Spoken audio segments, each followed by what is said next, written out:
Olá, para você que está vendo mais uma vez, mais um vídeo aqui do Papo.com IA.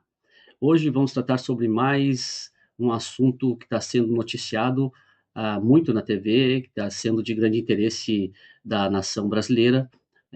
Também é uma questão política, né? Nesse caso, sobre as tarifas do Trump, né? Que não é nem as tarifas dos Estados Unidos, é as tarifas do presidente Trump, impostas sobre o Brasil em 50%. Vamos conversar com a inteligência artificial, fazer algumas ponderações sobre o que está acontecendo nas relações internacionais, as relações entre Brasil e Estados Unidos, as relações entre Brasil e China. Se for possível, a gente dá uma passada por aí.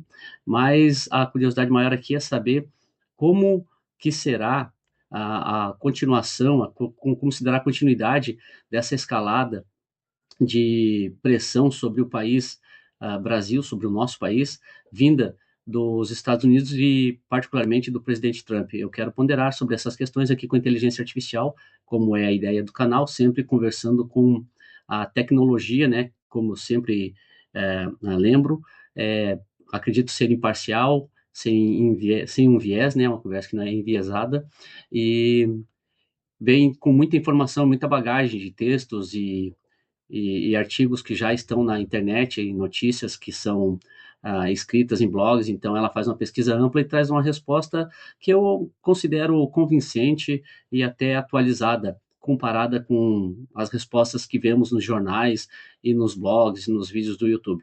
Então vou dar início. Copiloto, boa tarde.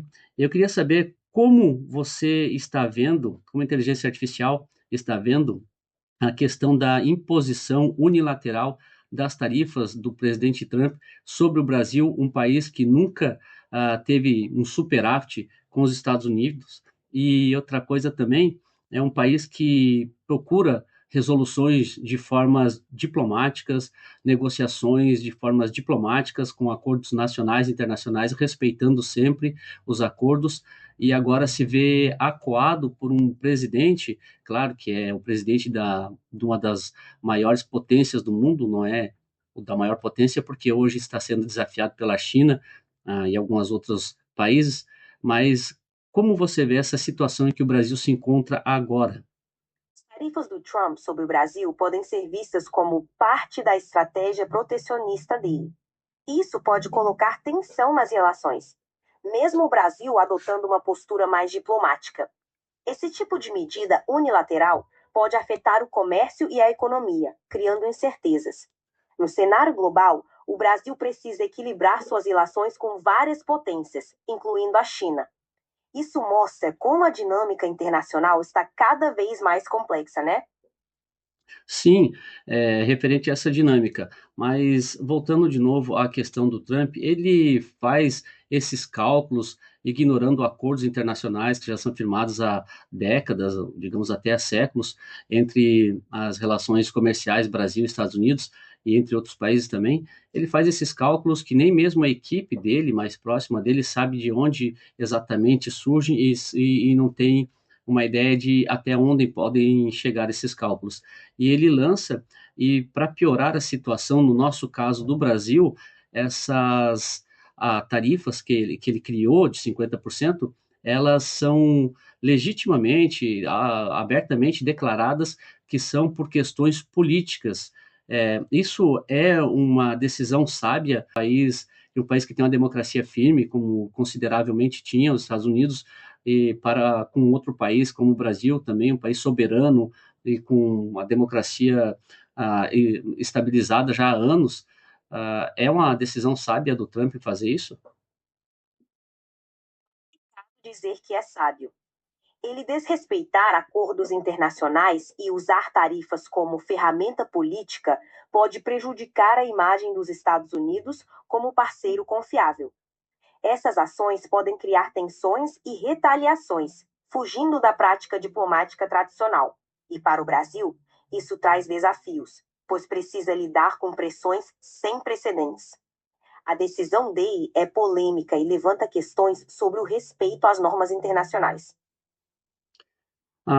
Também outra questão sobre essa decisão dele, além da imposição das tarifas, que se tornam quase sanções, né, pelo o valor agregado nessas tarifas, 50% para o Brasil, ele também está, não é tentando, ele está diretamente interferindo no judiciário brasileiro e na Suprema Corte, no presidente da Suprema Corte, digamos assim, e mais alguns ministros, impondo sanções, como a Lei Majestic, que é sobre o fato do nosso judiciário ver a tentativa de golpe do ex-presidente Bolsonaro como um crime e também das operações que têm sido feitas pelas Big Techs no Brasil.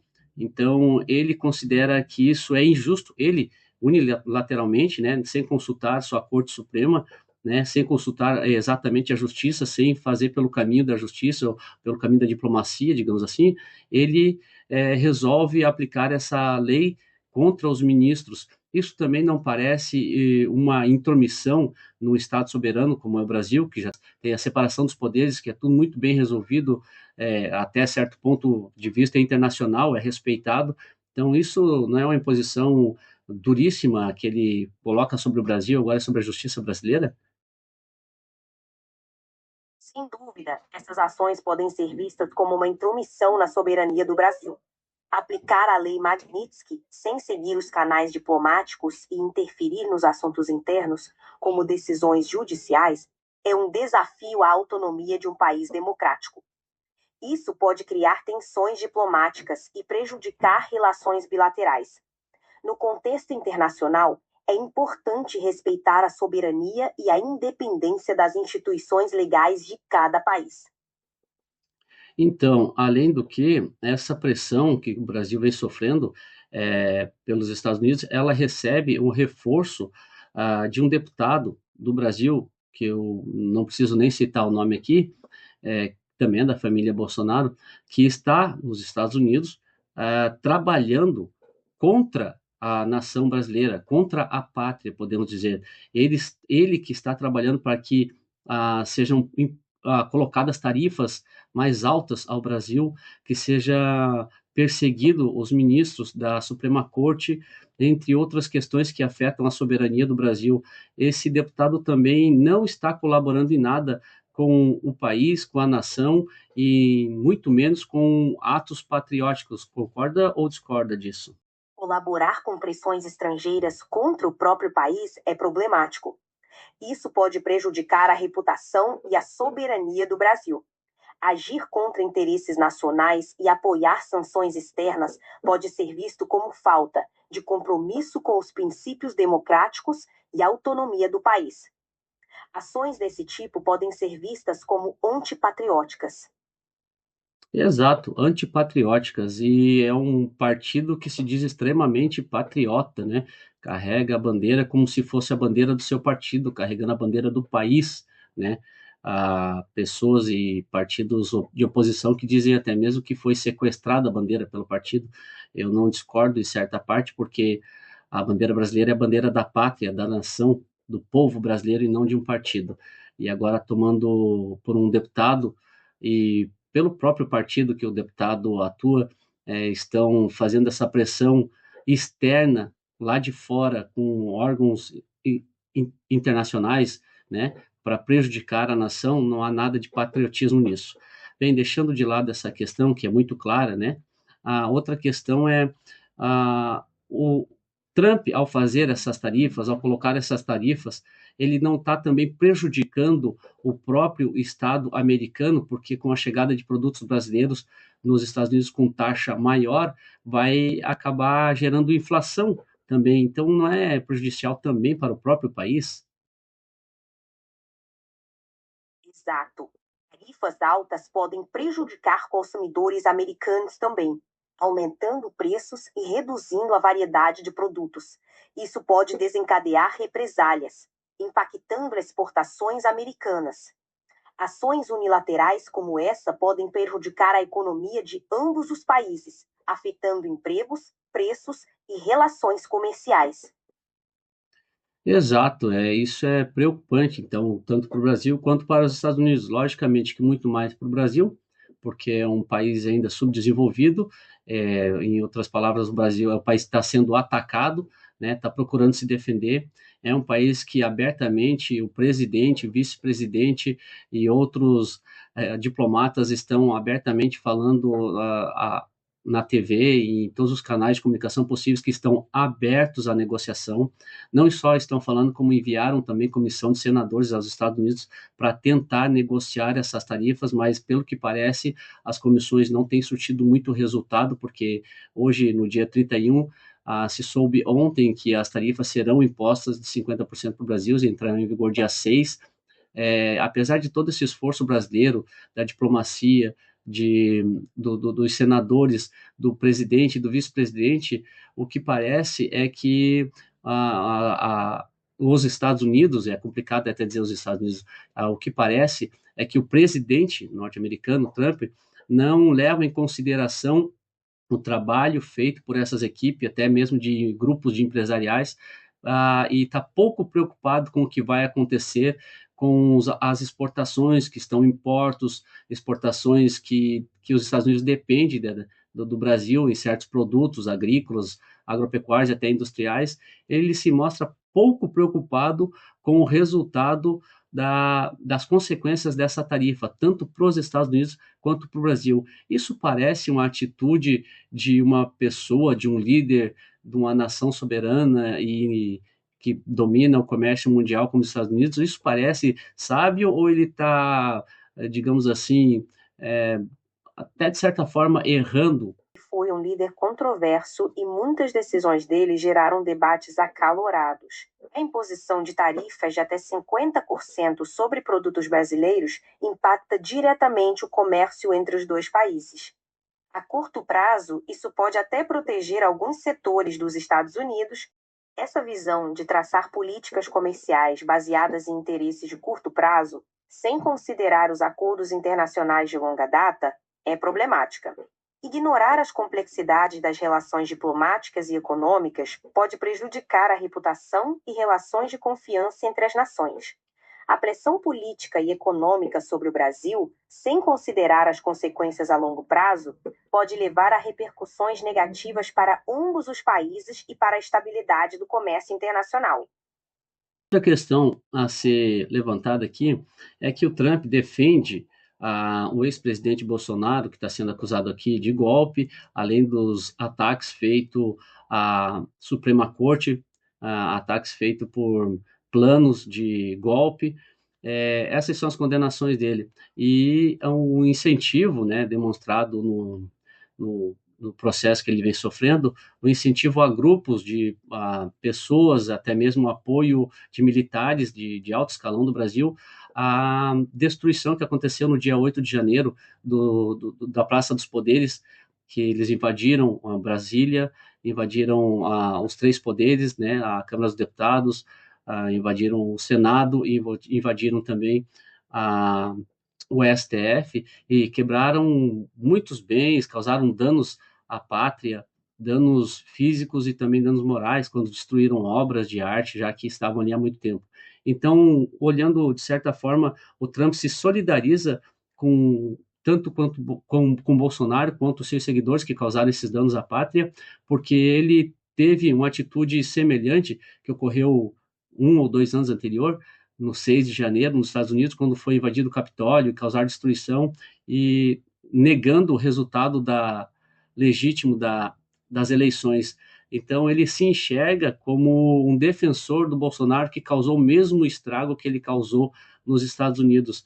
Essa atitude é uma atitude que deve se defender, deve ser defendida por um líder de uma nação tão poderosa, ou ele deveria repensar, porque foi um escândalo internacional, tanto nos Estados Unidos quanto no Brasil, um escândalo e uma tentativa de golpe que devia ser levada às consequências da justiça. De Trump em defesa de Bolsonaro, especialmente considerando os eventos de 8 de janeiro no Brasil, são vistas como problemáticas por muitos. Há um paralelo claro entre a invasão do Capitólio nos Estados Unidos e a invasão dos prédios dos três poderes em Brasília. Defender ou minimizar esses atos pode ser interpretado como um apoio à desestabilização democrática e à violência política. Para um líder de uma nação poderosa como os Estados Unidos, seria mais prudente adotar uma postura que promova a estabilidade e o respeito às instituições democráticas. A defesa de ações antidemocráticas pode prejudicar a credibilidade e a posição internacional do país. Logo, a defesa dessas ações não é vista como uma posição sábia e pode trazer consequências negativas, tanto a nível interno quanto externo. É isso aí, eu agradeço pelas ponderações, pelas considerações da inteligência artificial, que, como eu disse, traz as informações da forma que ela encontra na internet, né? Eu acredito que com base na maioria do que está escrito, claro que ponderando responder de acordo com a pergunta formulada.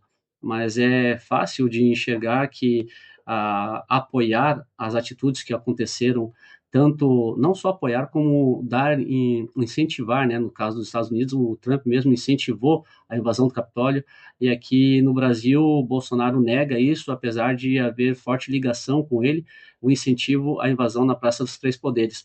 Então são atos antidemocráticos, né? Golpe contra o país, contra a instituição, contra a nação, contra o povo e tá aí a inteligência artificial que esclareceu que não precisa ter muita pesquisa, muito que se questionar e se debater sobre isso, quando é nítido e claro que isso se trata de um crime, né? Agora, outro ponto que eu gostaria de ver com a inteligência artificial é a questão do Brasil e sua potência econômica, se ficar abaixo do mandado de Trump dessa tarifa de 50%, o Brasil deve procurar outros mercados internacionais, deve procurar abrir não só mercados internacionais, como também abrir mais o mercado nacional para a criação de nova saída dos produtos que não vão mais encontrar possibilidade de entrar nos Estados Unidos devido à taxa de 50%, é isso? Sim, exatamente. Essa é uma abordagem estratégica. O Brasil precisa diversificar seus mercados e aumentar a demanda interna. Buscar parcerias com outros países e blocos econômicos vai ajudar a reduzir a dependência dos Estados Unidos. Além disso, fortalecer o mercado interno e incentivar a inovação e a industrialização podem criar novas oportunidades dentro do próprio país. Por fim, a diplomacia deve continuar a trabalhar para reverter essas tarifas e manter relações comerciais equilibradas. Como você vê essa possibilidade de diversificação? Eu acho possível a diversificação de produtos e a diversificação também de mercado, porque o Brasil é um país aberto a negociações, tem aumentado o número de integrantes do BRICS e procura também agora uma relação, fazer conexão também com o mercado europeu, apesar de haver resistência de poucos países, até da minoria, acho que eu acredito que há uma resistência contra a entrada de produtos brasileiros, mas nós temos também a China, que é um grande parceiro econômico, né, e tem se mostrado solidária com o Brasil nessa questão da imposição do presidente Trump ao Brasil. A China tem se mostrado solidária, então até é uma de conhecimento de todos que essa pressão americana nos empurra em direção ao mercado chinês e também a outros mercados que o Brasil vai certamente com diplomacia, com os seus empresários, com comissões, abrir novas portas de comércio no Oriente, na Ásia, e vai negociar como sempre fez, encontrar bons acordos. E eu acredito que, como os brasileiros são criativos e são bons negociadores, são pessoas bem vistas no mercado internacional, com boas relações, eu acredito também que o presidente Lula também tenha boas relações com o mercado internacional. Nós vamos sair bem dessa. Eu não vejo tanto o motivo do Brasil ficar extremamente afugentado, acuado com essa situação, porque o que está acontecendo agora é apenas uma mudança da forma de se negociar com países internacionalmente. O Trump está criando uma nova forma de negociar, que é uma forma mais aparentemente ditatorial, né, baseada nos seus princípios unilaterais, mas eu creio que o Brasil consegue sair disso se tiver um pouco de paciência e uma boa negociação com todos os países que fazem parte das negociações entre BRICS, União Europeia, Ásia e demais. Acredita que isso é possível? Que sim. O Brasil já possui uma longa história de diplomacia e capacidade de adaptação no cenário internacional. A necessidade de diversificar mercados é uma excelente estratégia para o país e não é novidade para o Brasil. A inclinação para o mercado chinês e outras economias emergentes pode abrir oportunidades significativas. Os brasileiros são conhecidos por sua criatividade e habilidade de negociação, o que certamente ajudará nessa transição. A colaboração com blocos como o BRICS e uma maior integração com a Europa e a Ásia podem ajudar a contornar as barreiras impostas pelos Estados Unidos. Com uma abordagem estratégica e diplomacia eficaz, o Brasil tem potencial para se sair bem dessa situação. O mundo é vasto e o Brasil tem muito a oferecer. Será interessante ver como o país irá se posicionar diante dessas mudanças. A resiliência do Brasil sempre foi uma marca. Você concorda? Exato, concordo. A resiliência do Brasil sempre foi uma marca. O brasileiro, ele não desiste nunca. Esse é o nosso lema. O brasileiro e o Brasil não desiste nunca, né? Somos uma potência agrícola, somos uma potência em energias renováveis, somos uma potência no agronegócio, na criação de novas tecnologias para transporte, como também somos produtores de uma indústria forte na aviação, é, plantações, alimentos, café, laranja, cacau e carnes bovinas, suínas e aves. Então somos uma potência e não somos lá uma grande potência tecnológica, mas eu acredito que com boas negociações com a Ásia e com a China a gente também possa aprender um pouco a entrar nesse mercado, quem sabe até sair ganhando dessa situação. O que você acha disso? Incrível para se destacar em diversas áreas, como você mencionou, a exportação de produtos agrícolas, a energia renovável e a indústria aeronáutica são pontos fortes. Com atenção nas relações comerciais com os Estados Unidos, é uma oportunidade para diversificar mercados e fortalecer parcerias com outros países, como a China e membros da União Europeia. Isso pode abrir caminho para novas oportunidades e colaborações, especialmente em tecnologia. O Brasil tem o potencial, a criatividade e as relações para superar desafios e encontrar novas maneiras de prosperar. É isso aí. Então, o recado que fica para nós brasileiros, para a indústria brasileira, para a política brasileira, é que a gente vai ter que pegar esse limão e fazer uma limonada e, se necessário, fazer uma caipirinha, né? O tempo vai passar, a poeira vai baixar e nós não desistimos nunca. Eu acho que o Brasil vai superar e vai aprender muito. É na diversidade que se cresce. Se você gostou desse vídeo, gostou do assunto, se interessa pelo assunto da conversa com a inteligência artificial, eu espero que você possa dar seu like, contribuir, compartilhar, comentar e até o próximo.